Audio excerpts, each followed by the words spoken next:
The pristine chambers of the Nexian High Council had never felt so cold. Supreme Commander Vexra's iridescent scales dulled with concern as she studied the holographic display before her. The data was undeniable. Another colony world had gone dark, the fourth in as many cycles. "They leave nothing behind," she whispered, her voice carrying across the circular chamber to the assembled council members. "No debris, no survivors, no transmissions, just silence." The Nexian Alliance had stood as the pinnacle of civilized space for over 10,000 years. Their energy-based technology and bioengineered ships were the envy of known space. Yet now, something hunted at the edges of their territory, something that defied their understanding. The first signs had been subtle. Research outposts going quiet, supply ships disappearing. The Alliance had dismissed these as pirate activity or technical failures. But then came the footage from Helios Prime, their most advanced military outpost.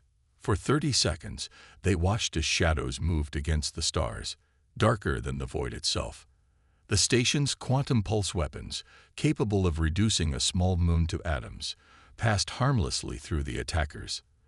Then the transmission cut to static. "The Void Hunters," muttered Councillor Zix, his tentacles writhing with anxiety.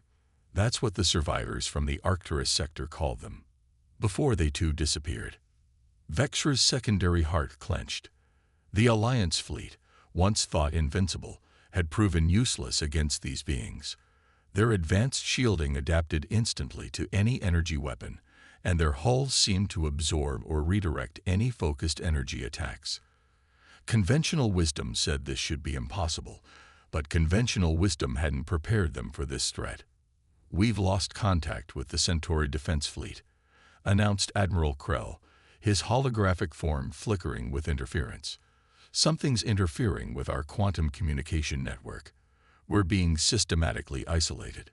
The council chamber erupted in panicked whispers. The Centauri Defense Fleet had been their strongest military presence in that sector, comprising over 300 of their most advanced warships. Its loss was unthinkable. "There may be another option," ventured Councillor Eden, her crystalline form refracting light nervously. All eyes turned to her. "We've detected unusual signals from the quarantine zone." The chamber fell silent. Everyone knew what lay in the quarantine zone. The primitive species they had discovered 50 years ago, deemed too violent and unstable for contact. The humans. "Absolutely not," Zix thundered. "They still use projectile weapons. Their ships are crude metal constructs that belch radiation. They spend more resources on military development than all Alliance species combined." "Precisely," Eden countered. "They think differently, fight differently. The Void Hunters adapt to energy weapons, but they've never encountered human warfare." Vexra studied the tactical displays showing the expanding shadow of Void Hunter territory. Their perfect formations, their methodical advance, their absolute immunity to Alliance technology. Perhaps they were too perfect, too adapted to fighting civilized opponents. "Show me the human signals," she ordered. The holographic display shifted, showing intercepted transmissions from Earth's space forces. Unlike the Alliance's elegant quantum communications, these were raw radio waves and primitive digital signals. But what they revealed was fascinating. The humans had detected the distress calls that the Alliance's quantum network had failed to contain. They had been watching, analyzing, preparing. "They're mobilizing their fleets," Eden observed. "They've noted our failures against the Void Hunters and are developing countermeasures. Their tactical analyses are surprisingly thorough." Vexra watched footage of human military exercises, where Alliance ships moved with precise formation and elegant coordination. Human ships appeared chaotic, unpredictable. They used what the Alliance would consider suicide tactics, employed weapons that seemed barbarically simple, and somehow turned their technological limitations into advantages. "Their ships," Vexra mused, "they're not elegant or advanced by our standards, but they're heavily armored, built to take punishment. And their weapons. Primitive kinetic weapons," Zix scoffed. "Metal projectiles and chemical explosives. Weapons the Void Hunters have never encountered, Eden pointed out. Their adaptive defenses are calibrated for energy weapons, not solid projectiles moving at relativistic speeds. A new alert flashed across the display. Another colony had gone dark, this one barely 30 light-years from the Alliance's core worlds. The Void Hunters were getting closer, and their advance was accelerating. A new alert flashed across the display. Another colony had gone dark, this one barely 30 light-years from the Alliance's core worlds. The Void Hunters were getting closer, and their advance was accelerating. Vexra made her decision. Open a channel to Earth's military command. All channels, all frequencies. We need to make contact. Supreme Commander, Zix protested. The quarantine protocols no longer matter. Vexra cut him off. We're beyond protocols now. The Alliance faces extinction. And sometimes, she studied the image of a human warship, crude and powerful, and unlike anything in their own fleets, sometimes survival requires embracing the unconventional. As the communication officers scrambled to compose a message that human systems could receive, Vexra wondered if they were already too late. The Void Hunters had never faced a species like humanity, but humanity had also never faced a threat like this. The question was, would human ingenuity and their primitive warfare be enough to turn the tide, or would they simply be adding another species to the growing list of the Void Hunters' victims? The message was sent, broadcasting across every frequency they could access. Now all they could do was wait, and hope that humanity's violent history had prepared them for this moment. The future of all spacefaring life might depend on the very qualities that had caused the Alliance to quarantine Earth in the first place. In the darkness between the stars, the Void Hunters continued their inexorable advance, unaware that they were about to encounter something entirely different from their previous prey. Humanity was coming to war. Captain Sarah Chen stood in the briefing room of the UES Hyperion, studying the alien distress signal with a mixture of curiosity and grim satisfaction. After decades of being ignored by the Nexian Alliance, humanity was finally being acknowledged, not as equals, but as a last resort. They're desperate, Lieutenant Commander James Rodriguez noted, his weathered face illuminated by the holographic display.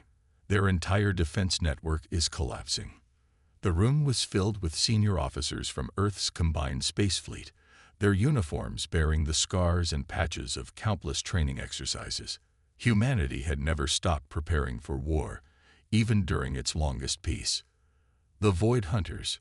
Chen tested the name on her tongue. Their adaptive shielding is impressive, but it's also their weakness. They've never had to adapt to anything but energy weapons.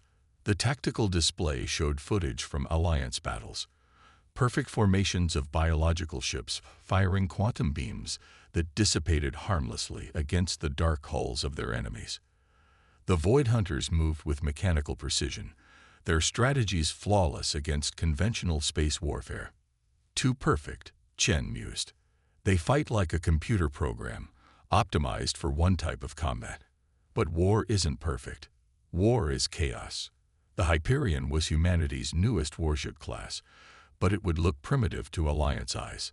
Its hull was thick with layered armor, its weapon systems a mix of relativistic mass drivers, networked missile pods, and the latest development in human military technology, the CHAOS system. Command has authorized full deployment of the CHAOS arrays, Admiral Wei announced, entering the briefing room. The officers straightened. For those not cleared previously, CHAOS stands for Controlled Holographic Assault Obscuration System. It's our answer to advanced alien sensor systems. The display shifted to show the CHAOS system in action. Unlike traditional ECM, it didn't just jam enemy sensors. It fed them false data, creating phantom ships, false energy signatures, and sensor ghosts that seemed to follow normal physical laws until the critical moment. The Void Hunters rely on perfect information and adaptive defenses. Wei continued. We're going to drown them in chaos. Give them so much data to adapt to that their systems overload. Chen studied the deployment orders. The Hyperion would lead a battle group of 5 ships to rendezvous with the remaining Alliance forces. Their mission was simple on paper: demonstrate human combat capabilities and help stop the Void Hunters' advance. "What about the Alliance ships?" Rodriguez asked. "Their tactics could interfere with ours.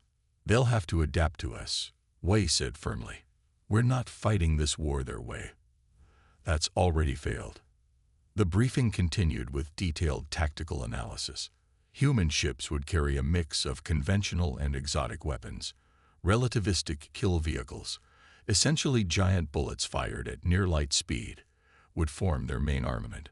But they also carried nuclear missiles with modified warheads, electronic warfare suites, and experimental weapons that the Alliance had never conceived of. "Remember," Chen addressed her crew later as the Hyperion prepared for departure, "we're not just fighting for humanity now. We're fighting for all sentient life. But we're doing it our way." The Hyperion's engine room thrummed with controlled power as the massive ship broke orbit. Unlike the Alliance's silent bioships, human vessels were alive with sound and fury. The mass drivers cycled through their testing sequences, each one capable of accelerating a tungsten rod to relativistic speeds. The missile bays were loaded with a variety of warheads, from conventional explosives to exotic matter devices. "Battle group in formation," Rodriguez reported from Tactical. The other ships of their squadron fell into place. The Leonidas, the Shiva, the Boudica, and the Sun Tzu. Each was named for warriors and gods of war from human history, a detail that would probably horrify their new allies. "All ships report ready," Communications Officer Sarah Hassan announced. "KAOS systems synchronized and operational." Chen took her command chair, feeling the familiar embrace of its crash webbing. The Alliance might see their ships as crude, but humanity had learned long ago that sometimes the crude solution was the right one. Their ships were built to take hits, to keep fighting even when damaged. They weren't elegant, but they were tough. "Set course for the rendezvous point," Chen ordered, "and begin CHAOS deployment. Let's show them what organized chaos looks like." The battle group accelerated toward their destiny, their engines burning bright against the darkness of space. Behind them, Earth's orbital defense platforms stood ready, their weapons primed. Humanity had always known they weren't alone in the universe. They had prepared for first contact, prepared for war, even as they hoped for peace. As they approached the edge of human space, Chen reflected on the irony of their situation. The Alliance had quarantined humanity for being too violent, too focused on military development. Now those same qualities might be the key to saving galactic civilization. "Multiple contacts at extreme range," Rodriguez reported. "Alliance signatures, and something else. Void Hunter scouts, probably." "Launch probe screen," Chen ordered. "Begin active CAOS protocols. Let's see how they handle warfare they can't predict." The battle group's formation shifted, seemingly random but following complex patterns designed to confuse adaptive targeting systems. Around them, the CAOS system began its work, creating phantom ships and false energy signatures that behaved almost, but not quite, like real vessels. The real test was about to begin. Humanity was going to war against an enemy that had never lost a battle, using tactics that the galaxy's most advanced civilization had dismissed as primitive. But sometimes, Chen thought, watching her crew work with practiced efficiency, the old ways were the best ways. The difference was, humanity had never stopped improving those old ways. The first shots of the battle were fired in utter silence. In the void between the Arcturus system's outer planets, the Void Hunters moved like liquid shadow through space, their perfect formation unchanged despite the chaos unfolding around them. Supreme Commander Vexera watched from her flagship as the human vessels approached, their crude engines blazing against the darkness. Her staff had warned her that the humans' tactics appeared random, even suicidal. Now she understood. They weren't random at all. They were impossible to predict. "Multiple sensor contacts," her tactical officer reported, confusion evident in his tone. "Hundreds of them, But that's impossible. The humans only brought 5 ships. HFY system. Captain Chen's voice crackled over the communication channel, sounding almost amused. Don't try to filter it out. Your sensors aren't wrong. They're seeing exactly what we want them to see. The Void Hunters' formation shifted, attempting to adapt to the flood of conflicting data. Their perfect spacing wavered for the first time as phantom ships appeared and disappeared, each one broadcasting energy signatures that seemed real until the moment they didn't. Now, Chen's voice commanded, and the real battle began. The Hyperion's mass drivers spoke first, launching tungsten rods at appreciable fractions of light speed. The Alliance officers watched in horror at what they considered an obsolete weapon, until those simple metal projectiles slammed into the Void Hunters' adaptive shields. Unlike energy weapons, there was nothing to adapt to. The rod's kinetic energy transformed them and their targets into expanding clouds of plasma. 3 Void Hunter ships disappeared in the first salvo. Primitive but effective, Vexra murmured, watching as the remaining Void Hunters struggled to counter this new threat. Their adaptive shields flickered, trying to find a pattern to defend against. The human battle group's formation had completely broken down, each ship moving independently in what looked like chaos, but was actually a carefully choreographed dance. The HFY system continued its work, spawning phantom ships and false signatures faster than the Void Hunters could process them. Multiple missile launches detected, her tactical officer reported. Nuclear warheads. And something else. The space between the fleets bloomed with nuclear fire. But these weren't simple atomic weapons. Each detonation created a complex pattern of radiation and electromagnetic pulses, forcing the Void Hunters' adaptive systems to deal with multiple threat types simultaneously. On the Hyperion's bridge, Chen watched the battle unfold with intense concentration. They're slowing down, she noted. Their responses are becoming erratic. Chaos is working. They can't adapt to everything at once. The Void Hunters' perfect formation had completely dissolved. Individual ships moved in different directions, their responses becoming increasingly unpredictable as their adaptive systems struggled to handle the overwhelming variety of threats. Launch second wave, Chen ordered. All ships switched to targeting package beta. The second wave of missiles carried an even stranger payload, devices that the Alliance had never imagined using as weapons. Electromagnetic pulse generators, gravity distortion bombs, and warheads that released clouds of smart dust that adhered to the Void Hunters' hulls, creating unpredictable interference patterns in their defensive fields. Their adaptation rate is dropping, Rodriguez reported from Tactical.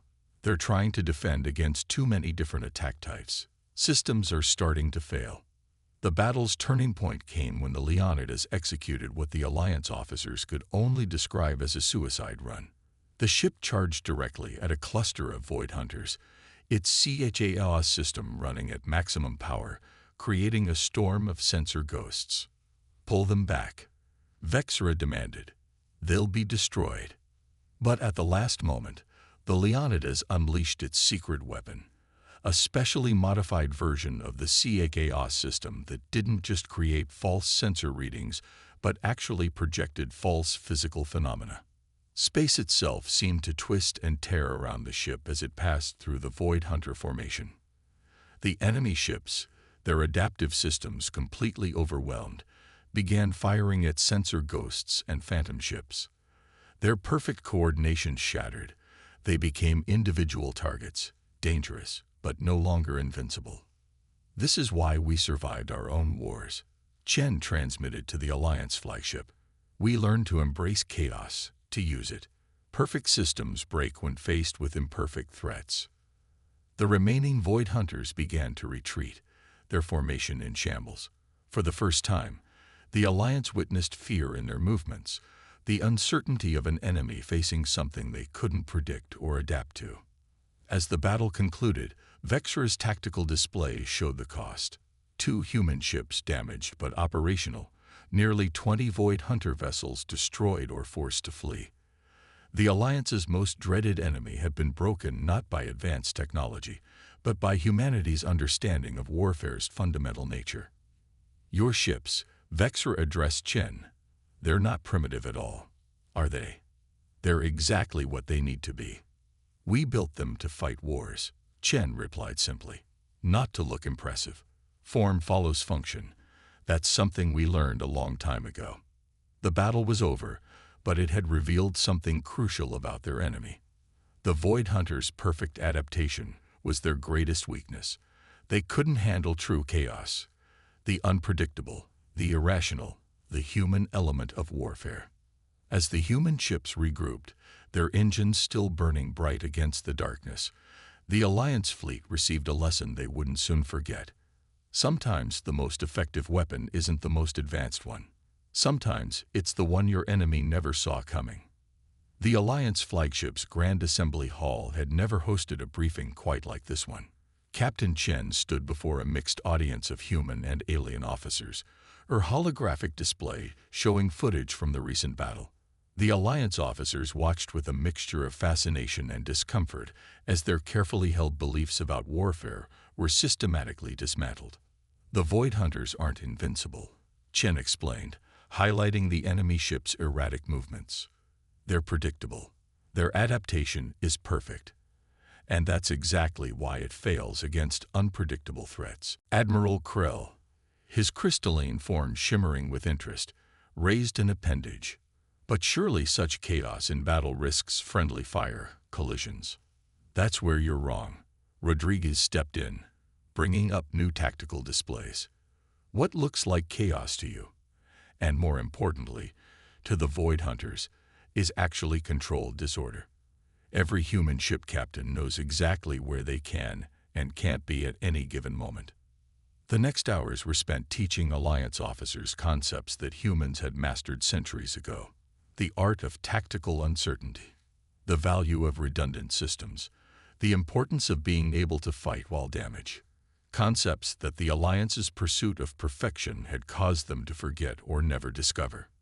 In the ship's hangar bay, Alliance engineers gathered around a human mass driver, their sophisticated scanning devices trying to make sense of what they considered crude technology. Chief Engineer Marcus Wong watched with amusement as they struggled to understand its simple yet devastating effectiveness. You're overthinking it, Wong finally intervened. It's just a really big gun. But what makes it effective isn't the technology. It's how we use it. Your energy weapons are more advanced, but they're predictable. The Void Hunters can adapt to them because they know exactly what's coming. Supreme Commander Vexra observed these exchanges with growing understanding. The Alliance had spent millennia perfecting energy weapons and defensive systems, creating ships that were marvels of efficiency. But in doing so, they had become as predictable as the enemy they now faced. We need to integrate our forces, she announced during the strategic planning session. Not just fight alongside each other, actually combine our strengths. Chen nodded, pulling up a new tactical display. We've been working on that. Your bioships have capabilities our vessels can't match, but they need to be used differently. The plan they developed was unlike anything in Alliance military history. Human ships would carry Alliance energy weapon systems, not to use them as primary weapons, but to present false targets for the Void Hunters' adaptation.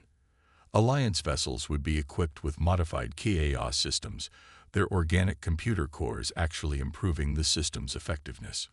The key, Chen explained, is to never do the same thing twice. Keep them guessing. Keep them trying to adapt to too many things at once. Training began immediately. Alliance crews learned to operate with damaged systems, to function without perfect information. Human tactical officers taught them to see patterns in chaos, to understand that imperfect actions could lead to perfect results. In return, the Alliance shared their understanding of the Void Hunters' technology. Their adaptive systems weren't magic. They were based on predictive algorithms. Given enough contradictory data, they could be overwhelmed. Your ships are beautiful, Chen told Vexra as they watched the combined fleet exercises. They're perfect at what they do.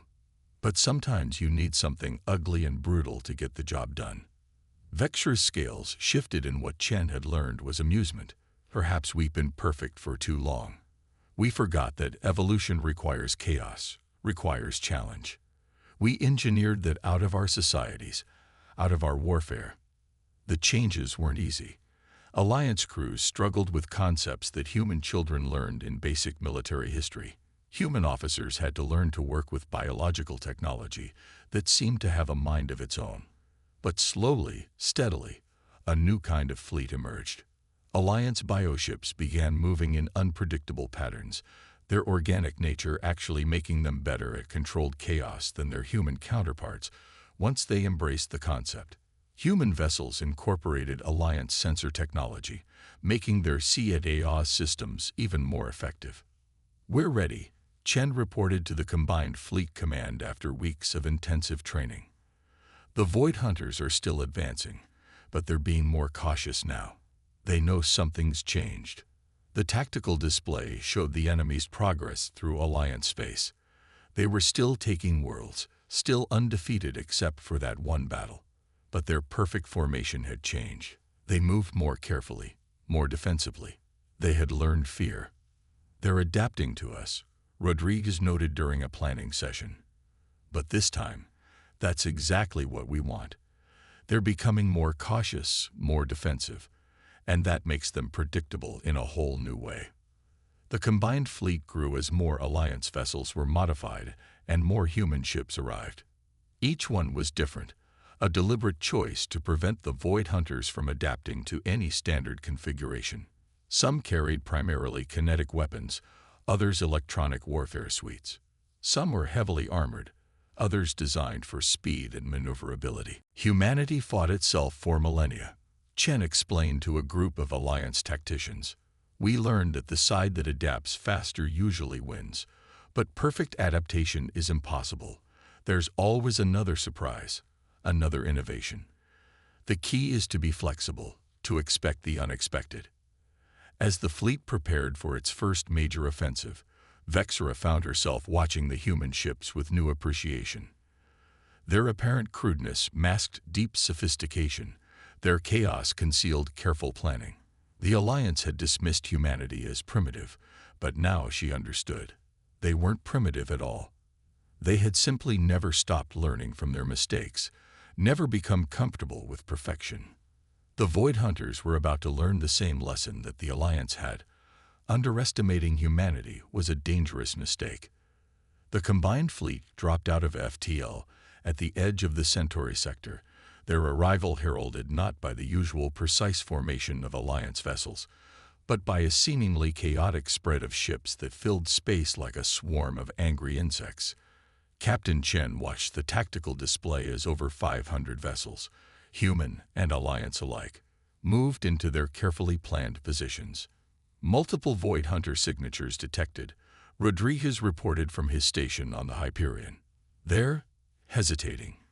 Indeed, the enemy fleet, which had been systematically destroying an Alliance colony world, had stopped their attack. Their perfect formation wavered as their sensors tried to make sense of what they were seeing. "They've never seen anything like this." Vexra's voice came through the command channel. Her flagship, now equipped with both Alliance quantum weapons and human kinetic systems, took position alongside the Hyperion. "Every ship in our fleet is different. Every weapon system unique. They can't adapt to everything at once. All ships, execute battle plan chaos," Chen ordered. The words felt appropriate. What they were about to attempt had never been done before in the history of space warfare. The human ships moved first, their CAAS systems creating a storm of false signatures and phantom vessels. But now these systems were enhanced by Alliance biotechnology, making the false signals nearly indistinguishable from reality. The Void Hunter sensors, designed to adapt to clear patterns, began to glitch and falter. "Second phase, initiate," Vexra commanded. Alliance bioships, their organic hulls pulsing with energy, began to move in patterns they had learned from their human allies. Each ship's movement was unpredictable yet coordinated, creating a dance of controlled chaos that defied the enemy's predictive algorithms. The Void Hunters finally responded, their dark ships moving to engage. But their once perfect formation was hesitant, uncertain. They had learned to fear the unexpected, and now they faced it on a scale they had never encountered. Mass driver batteries, fire at will, Chen ordered. Alliance ships, commence quantum barrage. Space lit up with the combined fury of human and Alliance weapons. Relativistic projectiles streaked across the void alongside quantum energy beams. But unlike previous battles, these attacks weren't meant to destroy. They were meant to confuse. Chaos readings at maximum, Rodriguez reported. Their adaptive systems are trying to compensate for 15 different types of attacks simultaneously. The Void Hunters' response was telling. Some ships adapted their shields against kinetic weapons, only to be torn apart by quantum beams. Others defended against energy weapons, only to be shattered by mass driver rounds. Their perfect adaptation had become their perfect weakness. They're breaking formation, Vexra announced, her voice tight with controlled excitement. Moving into defensive positions we've never seen before. They're learning, Chen replied. But they're learning the wrong lessons. All ships, execute maneuver Omega. The combined fleet's apparently random movements suddenly shifted. What had seemed like chaos revealed itself as an intricate pattern, but one that only became apparent at the moment of its completion. The Void Hunters found themselves surrounded, caught in a three-dimensional net of human and Alliance vessels. Fire everything, Chen and Vexra ordered simultaneously. The attack that followed wasn't the perfect, coordinated strike that Alliance doctrine would have called for, nor was it the overwhelming force that traditional human tactics might have suggested. Instead, it was a carefully orchestrated symphony of chaos. Every ship fired different weapons in different patterns at different times. There was no way to predict it, no way to adapt to it. The Void Hunters' formation, their perfect adaptation, their very nature, all of it collapsed under the assault. Ships that had never known defeat began to fall, their adaptive systems overwhelmed by the sheer variety of attacks they faced. They're retreating, Rodriguez announced, his voice filled with disbelief. Actually retreating, not just tactical withdrawal. The dark ships that had terrorized the Alliance were running, their perfect formation shattered, their adaptability turned against them. But they weren't being allowed to escape easily. The combined fleet maintained its pressure, using its newfound understanding of controlled chaos to harry and destroy the fleeing enemy. Hours later, as the fleet secured the sector, Chen stood in the Hyperion's observation deck with Vexra, watching Alliance rescue ships approach the damaged colony world. "We did more than defeat an enemy today," Vexra said, her scales shifting in patterns that Chen had learned to read as thoughtful. "We proved that perfection isn't the answer. Adaptation, true adaptation, requires embracing imperfection. Humanity learned that lesson through centuries of warfare against ourselves," Chen replied. "Every time we thought we had the perfect weapon or the perfect defense, something new would come along to prove us wrong. We learned to expect the unexpected, to plan for chaos." "The Alliance will need to change," Vexra admitted. "We can't go back to our old ways, not after seeing this. Your people have taught us that there's strength in imperfection, in unpredictability. And your people have taught us that there's value in the pursuit of advancement," Chen countered. "Together, we're stronger than either of us alone." The victory had cost them ships and lives, but it had bought them something precious: understanding. The Alliance had learned that their quest for perfection had become a weakness. Humanity had learned that their chaos could be refined and enhanced by Alliance technology. And the Void Hunters had learned, perhaps too late, that true adaptation meant more than simply responding to known threats. As the combined fleet regrouped and began planning their next offensive, the galaxy was changing. The Alliance's quarantine of Earth was lifted, and human ships were welcomed into Alliance space, not as primitive curiosities, but as valued allies. The age of perfect formations and predictable tactics was over. In the end, it wasn't advanced technology or perfect adaptation that had turned the tide. It was the human element. The willingness to embrace chaos, to accept imperfection, to never stop learning and adapting. The very qualities that had once caused the Alliance to fear humanity had become the key to their salvation. The war wasn't over, but its nature had changed. The Void Hunters would adapt, would learn new tricks. But now they faced an enemy that understood something they never could. True strength lies not in perfect adaptation, but in the ability to embrace the unexpected and turn it to advantage. Humanity had brought chaos to the stars, and in doing so, had helped create a new order, one built not on perfection, but on the endless possibility of change.